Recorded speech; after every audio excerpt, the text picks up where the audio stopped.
हम और आप जो भी चीज देख रहे हैं उसका अतीत बन जाना तो तय है। पृथ्वी पर जीवन का अस्तित्व भी इसमें शामिल है।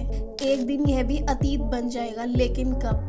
कहते हैं कि मौत, प्रलय और समस्या देखकर नहीं आते और ना ही इनके आने का कोई समय होता है। हमें नहीं पता कि दुनिया का अंत कब होगा भी फिर या नहीं होगा, लेकिन हम इतना जरूर कह सकते हैं कि जिसका जन्म हुआ है उसका अंत भी एक न एक दिन अवश्य होगा। अगर पृथ्वी का जन्म हुआ है तो इसका अंत भी निश्चित है। आपको भले ही यकीन ना हो, लेकिन जीवाश्मों के अध्ययन के मुताबिक पृथ्वी पर जीवन के अस्तित्व को करीब 3.5 अरब साल हो चुके हैं। इतने समय में पृथ्वी ने कई तरह की आपदाएं झेली हैं, जैसे पृथ्वी का जम जाना या अंतरिक्ष की चट्टानों का टकराना, प्राणियों में बड़े पैमाने पर जहर का फैलना या जलाशय सब कुछ राख कर देने वाली रेडिएशन। जाहिर है, यदि जीवन का ऐसा भीष्म खतरा पैदा हो तब भी पृथ्वी से पूरी तरह से जीवन का अस्तित्व खत्म नहीं हो पाएगा। लेकिन पृथ्वी पर इस दुनिया के खत्म होने की आकांक्षा तो है ही। हालांकि कई समस्याओं और धर्मों में भी पृथ्वी का प्रलय विनाश की भविष्यवाणी की गई है, लेकिन कम से कम आज तक तो अभी सभी भविष्यवाणी झूठी साबित हुई है।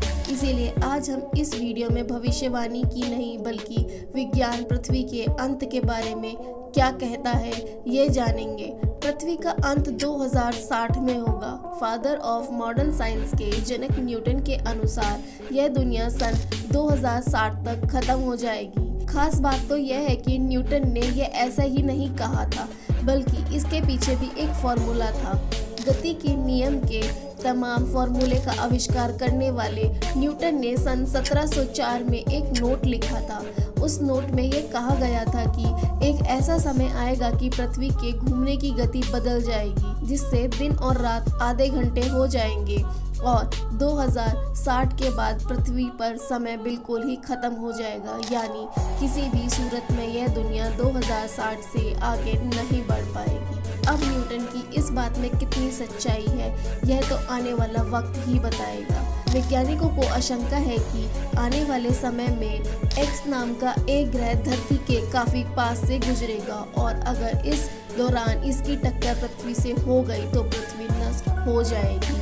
लेकिन कई वैज्ञानिक ऐसे भी हैं जो इस बात से साफ इनकार करते हैं कि उनका मानना है कि ब्रह्मांड में ऐसे कई ग्रह हैं और उल्कापिंड हैं जो पृथ्वी के बार बार नजदीक से गुजर चुके हैं और उन्हें अभी तक कोई खतरा नजर नहीं आया है। हालांकि 1994 में एक घटना घटी थी जब पृथ्वी के बराबर के 10 से 12 उल्कापिंड पृथ्वी ग्रह से टकरा गए थे और उस वक्त का नज़ारा किसी महाप्रलय से कम नहीं था। यही वजह है कि जिसकी वजह से उस ग्रह की आग और तबाही आज तक शांत नहीं हुई है। ज्वालामुखी से तबाही संभव है कि पृथ्वी पर जीवन ज्वालामुखी के विस्फोट से 25 करोड़ साल में खत्म हो जाएगा। ऐसा होने पर पृथ्वी पर मौजूद 85% जीव नष्ट हो जाएंगे, जबकि 95% समुद्री जीव का अस्तित्व नष्ट हो जाएगा। सन 1816 में इंडोनेशिया में स्थित माउंट अगोरा नाम के ज्वालामुखी से भारी तबाही मची थी, जिसकी वजह से 1.5 लाख लोग अपनी जान से हाथ धो बैठे थे।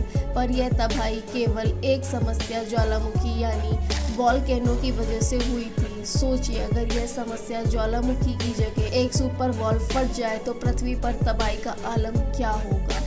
सुपर वॉल के फटने के दौरान ज्वालामुखी से लावा निकलेगा। यह ब्रिटेन के आकार का लगभग 8 गुना बड़ा होगा और इस वॉल्केनो के फटने से आसमान में बहुत बड़े काले धुएं के बादल बन जाएंगे, जो सालों तक सूरज की किरणों को धरती पर आने से रोके रहेंगे, जिसकी वजह से पृथ्वी का जीवन गायब हो जाएगा और धरती का विनाश होना प्रारंभ हो जाएगा। नष्ट होते सितारे, रात में टिमटिमाते हुए तारों को देखना किसे पसंद नहीं, लेकिन क्या आपको पता है कि ये टिमटिमाते हुए तारे पृथ्वी से नष्ट होने का कारण भी बन सकते हैं। जब दो नष्ट होते हुए सितारे आपस में मिलने लगेंगे तो उनमें एक गामा किरण निकलेगी जो इतनी शक्तिशाली और चमकदार होती है कि हमारी धरती को पलक झपकते ही नष्ट कर सकती है। वैसे ब्रह्मांड में यह प्रक्रिया हमेशा होती रहती है, लेकिन यह प्रक्रिया हमारे सौर मंडल से इतनी दूर हो रही है कि हमारी धरती पर इसका कोई असर नहीं पड़ता।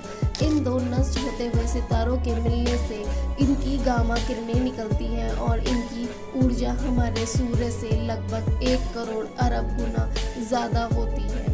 अगर यह प्रक्रिया हमारी धरती से 1000 प्रकाश वर्ष की दूरी पर हो तो इन शक्तिशाली किरण से हमारी धरती एक पल में ही जलकर नष्ट हो जाएगी। सूर्य ही पृथ्वी पर जीवन की ऊर्जा के तौर पर प्रकाश भेजता है, लेकिन हमेशा उसका रिश्ता दोस्ताना नहीं रहने वाला।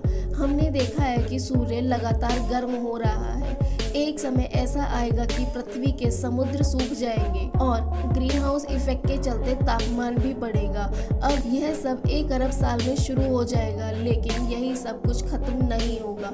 अब से ठीक 5 अरब साल बाद सूर्य फैलना शुरू हो जाएगा। तो दोस्तों, विज्ञान के इन दावों में से आपको कौन सा दावा सच में ज़्यादा करीब से दिखता है? कमेंट बॉक्स में हमें लिखकर ज़रूर बताएं। और वीडियो में दी गई जानकारी अच्छी लगी हो तो वीडियो को लाइक ज़रूर करें और जाते जाते चैनल को सब्सक्राइब कर बेल आइकन को प्रेस करना मत भूलें। मिलते हैं ऐसी ही इंटरेस्टिंग वीडियोस के साथ आपको जल्दी ही।